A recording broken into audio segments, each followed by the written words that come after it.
ईसा lab national women softball championship 28 मई से कराची में शुरू की जाएगी। इवेंट को फ्लडलाइट्स में मुनक़्क़द कराने का फैसला फेडरेशन के नए लोगों की रुनुमाई रौनक लाखानी ने की। ईसा लैब 15वें नेशनल वीमेन सॉफ्टबॉल चैंपियनशिप 28 मई तक 1 जून तक कराची में जहाँ खेली जाएगी, वहीं 5 रोज़ा इवेंट की मेज़बानी सिंध सॉफ्टबॉल एसोसिएशन करेगी। चैंपियनशिप में पाकिस्तान आर्मी, पाकिस्तान वापडा, higher education commission, Pakistan police, Punjab, Balochistan, Khyber Pakhtunkhwa और सिंध की वीमेन सॉफ्टबॉल टीमों की शिरकत की दावत दी गई है।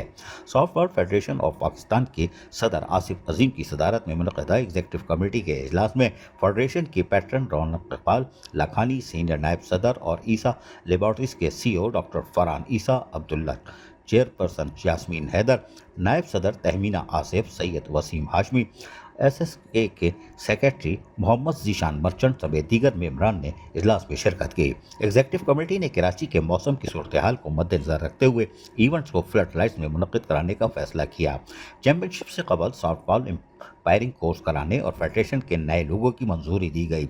इसके अलावा वीमेन एशिया कप क्वालिफाइंग में ब्रोंज मेडल जीतने वाली कौमी बेसबॉल टीम की खिलाड़ी और special Olympics women winter games के मेडलिस्ट की कारकर्दगी को ज़बरदस्त खराज तहसीन पेश किया गया।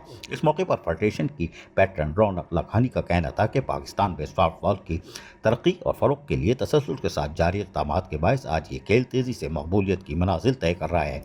चैंपियनशिप के टाइटल स्पॉन्सर ईसा लेबॉर्ट्रीज की खेलों में सरपरस्ती को सराहते हुए रौनक लाखानी ने कहा कि स्पॉन्सरशिप के बगैर कोई भी खेल फ़रोग़ नहीं पा सकता।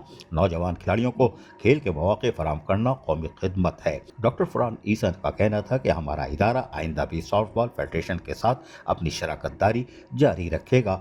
नेशनल चैंपियनशिप में शरीक ख़वातीन खिलाड़ियों को एक मिसाली माहौल फराहम करना अव्वलीन तरजीह है। अजीज़ आरिफ, KBS बल्दियाती न्यूज़, कराची। ऐसी ही खूबसूरत वीडियोस फ्यूचर में हासिल करने के लिए रेड बटन पर क्लिक करके और बेल आइकॉन को प्रेस करके हम सबके सब्सक्राइबर बनना मत भूलिए।